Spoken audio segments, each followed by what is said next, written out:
మీరు గుడి ప్రాంతాల్లో ఉన్నారు. మీరు ఎప్పుడైనా యేసుక్రీస్తు తెలుసుకున్నారా? లేదు.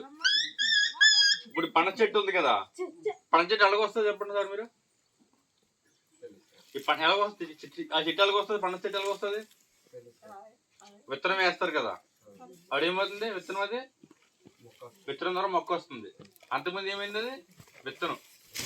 ఇప్పుడు కాఫీ గింజ ఉంది కదా, అది ఎలాగేస్తారు పంట మీరు? అమ్మా నరసమ్మ గారు, ఎలాగేస్తారా పంట? ఎలాగేస్తారా మీది? మొక్క వేస్తే పంట వస్తుంది. అంతే. మొక్క ఏంటండి? విత్తనం. అది విత్తనం ఏమైంది చెప్పండి. విత్తనం ఏమైంది? మొక్క అయింది కదమ్మా నరసమ్మ గారు. విత్తనం ఏమైంది? మొక్క అయింది కదా. అలాగే లోకం వచ్చిన మొక్క వస్తుంది కదా, విత్తనం వేస్తేనే మొక్క వస్తుంది. మీకు అర్థమైంది కదా.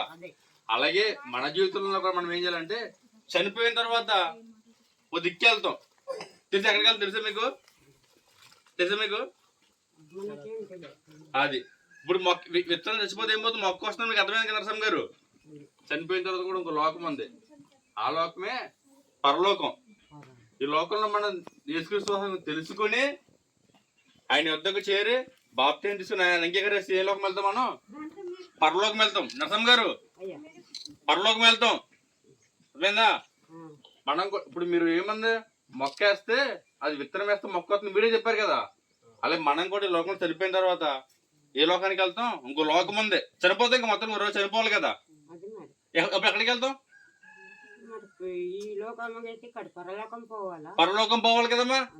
పరలోకం పోవాలంటే ఎక్కడ ఎవరి దగ్గరికి వెళ్ళాలి? పరలోకం పోవాలంటే ఈ లోకంలో ఎవరి దగ్గరికి వెళ్ళాలి? అది తెలియదు కదమ్మా. అదే మేము పరిచయం చేస్తున్న బైబిల్ గాని, మేము పరిచయం చేస్తున్న యేసుక్రీస్తు గాని ఆ లోకానికి చూపించడానికి ఈ లోకానికి వచ్చారు. ఆయన లోకానికి వచ్చి ఇగో మనం అందరం గ్రూప్ అందరం కానీ మీకు ఇప్పుడు వచ్చి బైబిల్కి వస్తాం కానీ యేసుక్రీస్తు తెలియదు. తెలుసు కదమ్మా. ఇప్పుడు తెలుసుకున్నారు కదా. ఇగో మీ వృద్ధాప్యులు ఉన్నారు, అన్న యవనస్తులు ఉన్నారు, అక్కడికి యవనస్తులు ఉన్నారు. మీరు ఇప్పుడు దేవుని తెలుసుకుంటే మీ కుటుంబం బాగుపడుతుంది అన్న. ఇగో మీరు కూడా అమ్మా ఎప్పుడు మనం ఈ లోకాన్ని విడిచి పెడతామో మనకి తెలీదు. చనిపోయిన తర్వాత ఇంకో లోకం వెళ్ళాలి, అదే పరలోకం.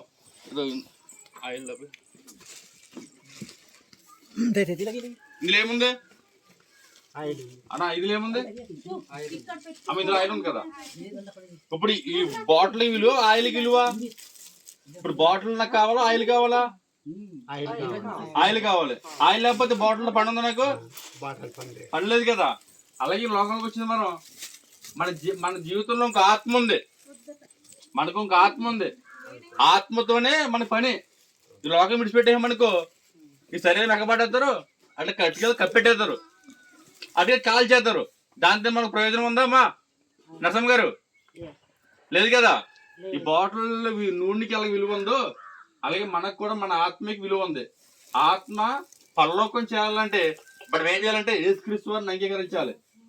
అంగీకరించి బాప్తిసం తీసుకుని ఆయన మాటల్లో మనం నడుచుకుంటే ఆయన బాటల్లో మీరు ఈ లోకంలో మీరు ఏం చేయగలదు. మీరు లోకానికి దూరంగా ఉన్నారు. మీకు లోకం అంటే చేసామా? తెలీదు. మీరు చాలా గొప్పవారు మాకంటే. లోకం అంటే తెలీదు, చెడు అంటే తెలీదు, మీకు అసలు లోకం కోసమే తెలీదు. మీరు చేయవలసింది ఒకటే, యేసుక్రీస్తు వారిని అంగీకరించి ఆయన దగ్గరకు వస్తే చాలు, పరలోకం చేరుకుంటాం. నరసమ్మ గారు వినపడుతుంది మీకు? వినపడుతుందా మీకు బాబాయ్? అర్థమవుతుంది కదా. మొక్కలుగా చచ్చిపోయిన తర్వాత వచ్చి ఇంకో మంచి చెట్టుని ఇస్తుంది, కాయలు ఇస్తుంది కదా. అలాగే మనం చనిపోయిన తర్వాత ఇంకో లోకానికి వెళ్తాం. ఆ లోకం చేరాలంటే యేసుక్రీస్తు వారి రావాలమ్మా, రావాలన్నా. మీరు తెలుసుకోవాలి. యవనస్తురాలు, మీరు యవనస్తురాలు, అక్క యవనస్తురాలు తెలుసుకోవాలి. అక్క వాళ్ళు తెలుసుకుని ఎందుకు వాళ్ళ ప్రేమను చూపిస్తారు మనకి. వాళ్ళు తెలుసుకున్నారు దేవుని కోసం. వారు అంతకుముందు ఇందులో విగ్రహాలు ఉన్నారు కదా, ఉన్నారు ఇందులో తెలుసుకున్నారు కదా. కూడా మనం కూడా తెలుసుకుని దేవుని దగ్గర చేరాలి. ఒక అన్న మీకోసం మంచి మాటలు చెప్తున్నానండి.